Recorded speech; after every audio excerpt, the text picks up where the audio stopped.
Thank you, Mr. President.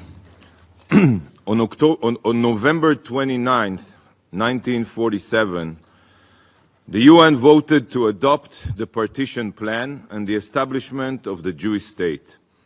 Yet, while Israel joyfully accepted this resolution, the Arab states rejected it and instead tried to annihilate Israel. Today, exactly 76 years later, history is somewhat repeating itself. Foreign ministers of some Arab countries have arrived here today in order to support a terror organization that aims to annihilate Israel. Thankfully, the plan to eliminate Israel was unsuccessfully then, just as it will be unsuccessfully today. Despite Arab opposition, Israel was born. And not only did Israel survive their attack, but we thrived, becoming a powerhouse of impact, benefiting all of humanity, including our neighbors who live with us in peace. Distinguished Council members, this deep-seated hatred of Israel and Jews from even before its establishment until this very day stems from the very same genocidal ideology that drives Hamas. This is not a political conflict or about partitioning land. It is solely about the destruction of Israel and the murder of Jews. Please look at this picture. This picture tells you everything you need to know about this conflict.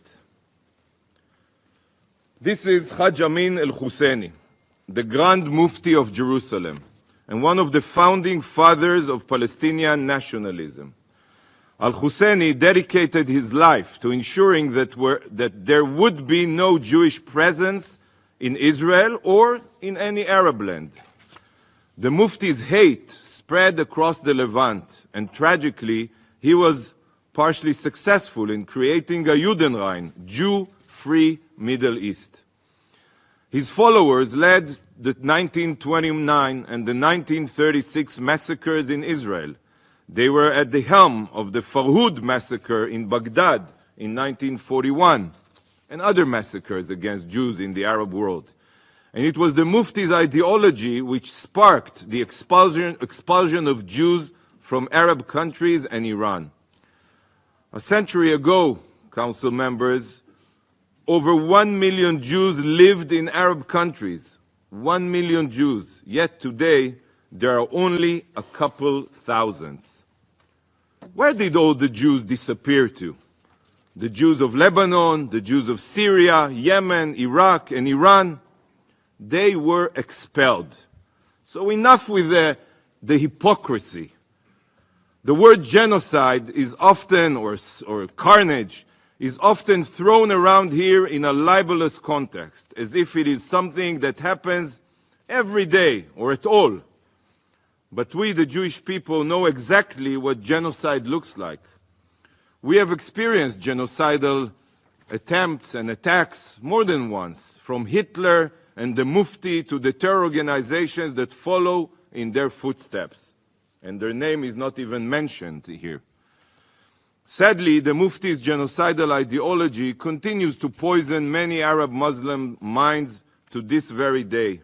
It is the same ideology that Israel is currently defending itself against. An ideology that doesn't accept a Jewish state in any borders or the existence of Jews anywhere. The Palestinian Mufti is no different than Yahya Sinwar or Ismail Haniyeh. Their names are not mentioned here. They are not connected to these discussions. He is no different than Hassan Nasrallah, the Houthis, or the Ayatollahs in Iran. They are all the same, driven by the same goal of Israel's annihilation and the mass murder of Jews. It's time for the Security Council to address this evil before another atrocity is committed.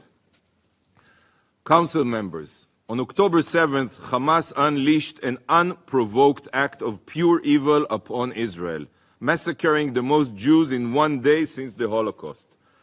Yet, shockingly, here we are nearly 2 months later, and Hamas' savage crimes still have not been condemned by this body or any other UN body.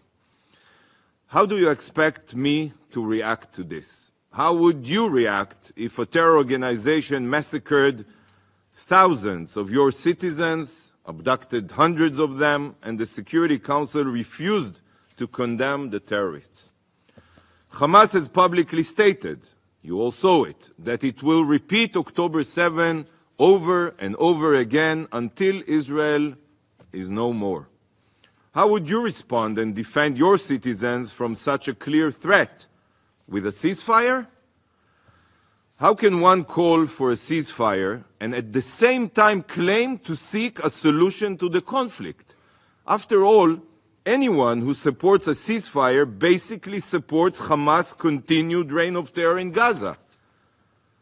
Hamas is a genocidal terror organization. They don't hide it.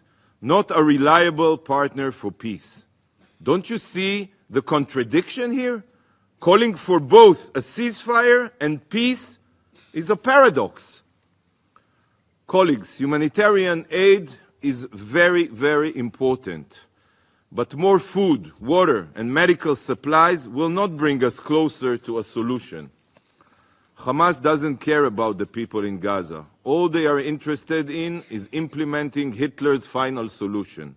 And nothing can change a genocidal ideology. It must be uprooted and eradicated.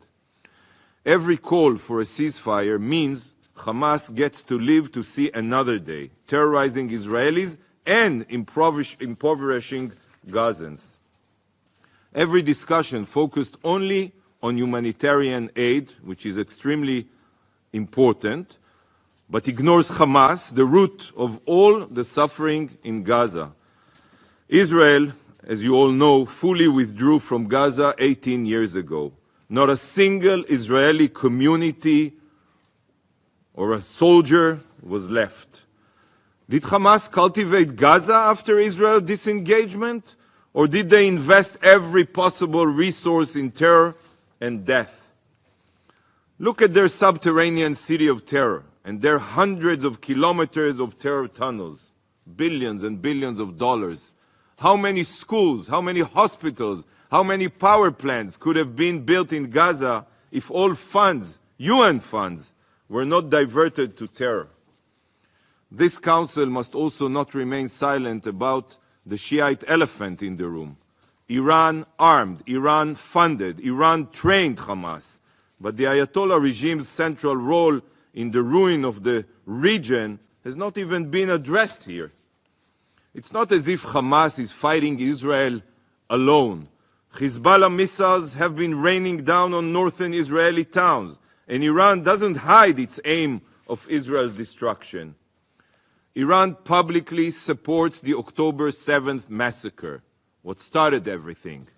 Does Iran's central role in destabilizing the security of the Middle East not deserve to even be raised here? It is clear that the UN has been co-opted by those that have no real interest in a solution. Every UN body has been weaponized against Israel. Today we will be hearing from some foreign ministers of countries that have not even condemned Hamas's massacre. Can we honestly expect them to provide a productive option? The only input that can be valued here is from parties that have condemned Hamas's massacre. This is the basic thing. This should be the bare minimum. Just look at what has been taking place at the UN over the past week. UN briefers from UNICEF did not even bother to mention Hamas's indoctrination of Gazan children to terror.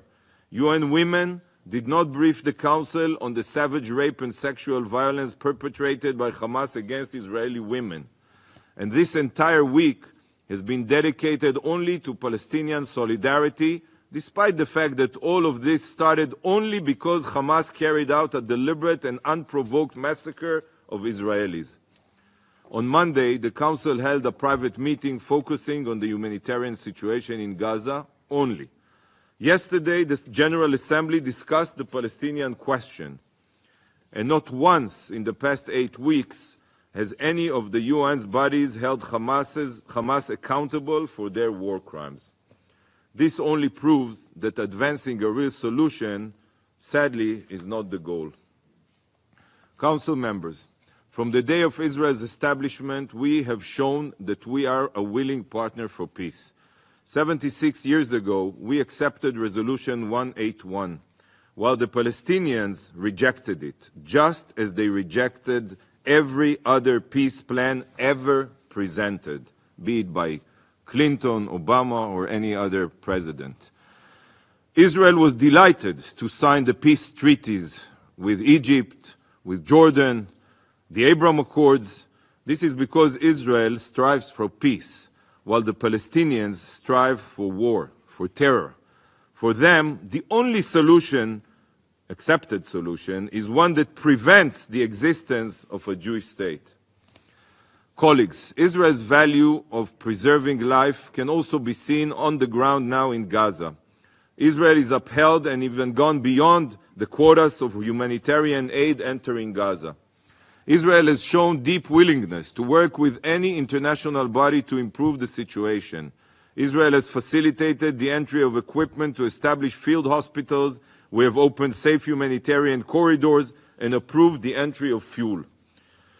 Hamas has separated mothers from their children during the hostage release, in a clear breach of the agreed upon outline, all while threatening Gazans and preventing them from evacuating an active war zone. Hamas wants more violence. They want to raise Gazan casualties. Why? They want to exploit falsified death tolls just so this council will ignore their crimes, focused on condemning Israel, and tie our hand. This is their script. Hamas knows that the international community is their only hope for survival. Mr. President, the only way to dramatically improve the situation is to support Israel's mission to eradicate Hamas's terror capabilities. I reiterate again and again and again, this war can end tomorrow, even today, if Hamas returns all of the hostages and turns in all the terrorists who took part in the massacre. A real ceasefire can be achieved that will last decades. Demand this of Hamas. This is the solution. The time has come for this council to fully, truly focus on its mandate. Security. Security. Thank you, Mr. President.